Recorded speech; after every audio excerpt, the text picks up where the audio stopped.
ሰላም ጤና ይስጥልን ውድ የሳም ዩቲዩብ ቻናል ተከታታዮች እንደምን አላችሁ?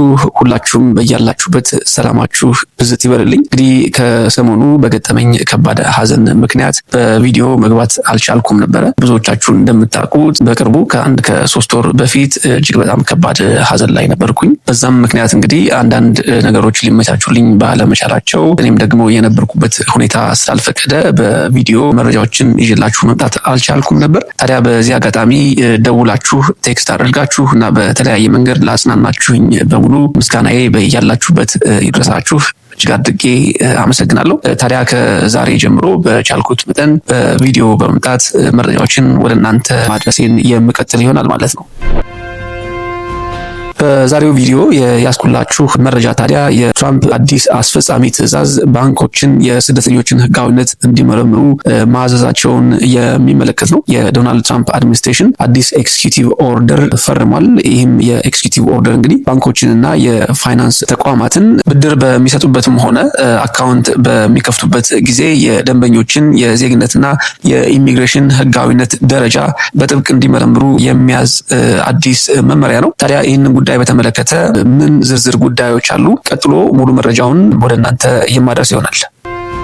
ፕሬዚዳንት ዶናልድ ትራምፕ ማክሰኞ ምሽት ላይ ያስተላለፉት አዲስ የአስፈጻሚ ትዕዛዝ በአሜሪካ የፋይናንስ ስርዓትና በስደተኞች ማህበረሰብ ዘንድ ከፍተኛ መነጋገሪያ ሆኗል። ይህ አዲስ መመሪያ ባንኮችና የፋይናንስ ተቋማት ደንበኞች ብድር በሚጠይቁበትም ሆነ አዲስ የባንክ ሂሳብ ለመክፈት በሚመጡበት ጊዜ የዜግነትና የኢሚግሬሽን ሕጋዊነት ደረጃቸውን በጥብቅ እንዲመረምሩ ቀጥተኛ ትዕዛዝ ይሰጣል።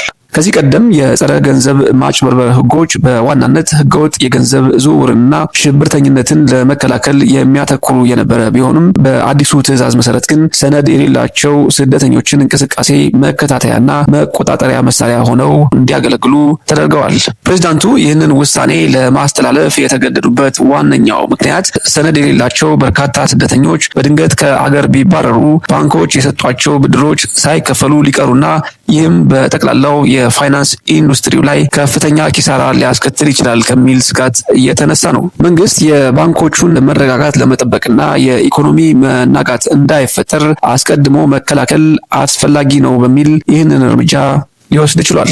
ይህ ትዕዛዝ በሰነድ አልባ ስደተኞች ላይ የሚያሳድረው ተጽዕኖ እጅግ የበረታና ዘርፈ ብዙ ነው። መመሪያው በይፋ መተግበር ሲጀምር በሚሊዮኖች የሚቆጠሩና በህጋዊ መንገድ መኖር ያልጀመሩ ስደተኞች ከባንክ ስርዓት ውጪ እንዲሆኑ ይገደዳሉ።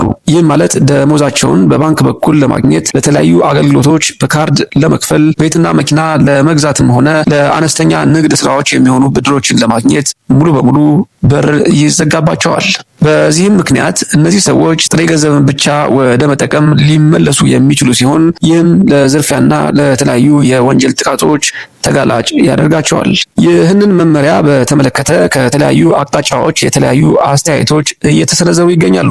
የትራምፕ አስተዳደር ደጋፊዎችና የባንክ ዘርፍ ተንታኞች ውሳኔው የፋይናንስ ተቋማትን ከማይታወቅ አደጋ ለመጠበቅና የአገሪቱን ሕግ ለማስከበር የሚረዳ ትክክለኛ እርምጃ እንደሆነ ይናገራሉ። በአንጻሩ ግን የስደተኞች መብት ተሟጋቾች፣ የሰብአዊ መብት ድርጅቶችና በርካታ የምጣኔ ሀብት ባለሙያዎች ውሳኔውን በጽኑ እየተቃወሙት ይገኛሉ። ተቃዋሚዎቹ እንደሚሉት ይህ አሰራር ሰነድ የሌላቸው ሰዎች ይበልጥ ወደ ጨለማና ወደ ከፋ ድህነት የሚገፋፋ ከመሆኑም በላይ በሚሊዮን የሚቆጠሩ ሰዎችን ከኢኮኖሚ ስርዓት ውጭ በማድረግ አጠቃላይ የአገሪቱን የንግድ እንቅስቃሴ ሊጎዳ ይችላል። ይህ የአስፈጻሚ ትዕዛዝ በፕሬዝዳንቱ ከተፈረመበት ጊዜ ጀምሮ ወዲያውኑ ወደ ስራ እንዲገባ የተወሰነ ቢሆንም የፌዴራል የፋይናንስ ተቆጣጣሪ መስሪያ ቤቶች መመሪያውን በተግባር ላይ የሚያውሉበትን ዝርዝር መስፈርትና የአፈጻጸም ደንብ እስኪያወጡ ድረስ ግን የተወሰኑ ሳምንታት ወይም ወራት ሊወስድ ይችላል። አተገባበሩም የፌዴራል ተቆጣጣሪዎች በየባንኮቹ የሚደረጉ የኦዲትና የቁጥጥር ስራዎችን በማጥበቅ ባንኮች የእያንዳንዱን ደንበኛ ሰነድ በትክክል ማጣራታቸውን የሚያረጋግጡ አዳዲስ የሶፍትዌር አሰራሮችንና የማንነት ማረጋገጫ ዘዴዎችን እንዲዘረጉ በማስገደድ ይሆናል። ሕጉን በማያከብሩና አስፈላጊውን ምርመራ ሳያደርጉ አገልግሎት በሚሰጡ ባንኮች ላይም ከፍተኛ የገንዘብ ቅጣትና የስራ ፍቃድ እስከ መንጠቅ የሚያደርስ ጥብቅ እርምጃ እንደሚወስድ ተገልጿል።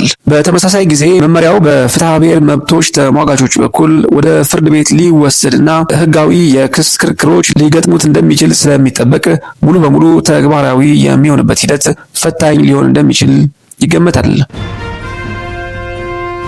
ይህ እንግዲህ በዶናልድ ትራምፕ የተፈረመው ኤክስኪዩቲቭ ኦርደር በተለይ እንግዲህ አንዶክመንትድ የሆኑ ኦር ደግሞ ሰነድ አልባ የሆኑ ስደተኞች ላይ የሚኖረው ጫና ቀላል የማይባል ነው። ምንም እንኳ ኤክስኪዩቲቭ ኦርደሩ እስካሁን ተፈጻሚ ያልሆነ ቢሆንም ምናልባት እንግዲህ ህጋዊ ሂደቶችን አልፎ እንዲሁም ደግሞ አንዳንድ መስተካከል ያለባቸውን ሂደቶች ካለፈ በኋላ ተግባራዊ የሚሆን ከሆነ ቀላል የማይባል ኢምፓክት በስደተኞች ላይ በተለይ ደግሞ አንዶክመንትድ በሆኑ ስደተኞች ላይ ሊኖረው ይችላል። ይህንን ጉዳይ በተመለከተ ባለሙያዎችም ሆናችሁ ምናልባት ጉዳዩ እኔንም ኢምፓክት ያደርገኛል እኔንም አፌክት ያደርገኛል የምትሉ ሰዎች ምን ሐሳብ አስተያየት አላችሁ? በኮሜንት ሴክሽን አጋሩኝ። በጉዳዩ ዙሪያ አዳዲስ መረጃዎች ሲኖሩ ወደ እናንተ የማደርስ ይሆናል። ታዲያ እንደተለመደው ቪዲዮውን ላይክ ማድረግ እንዳይረሳ።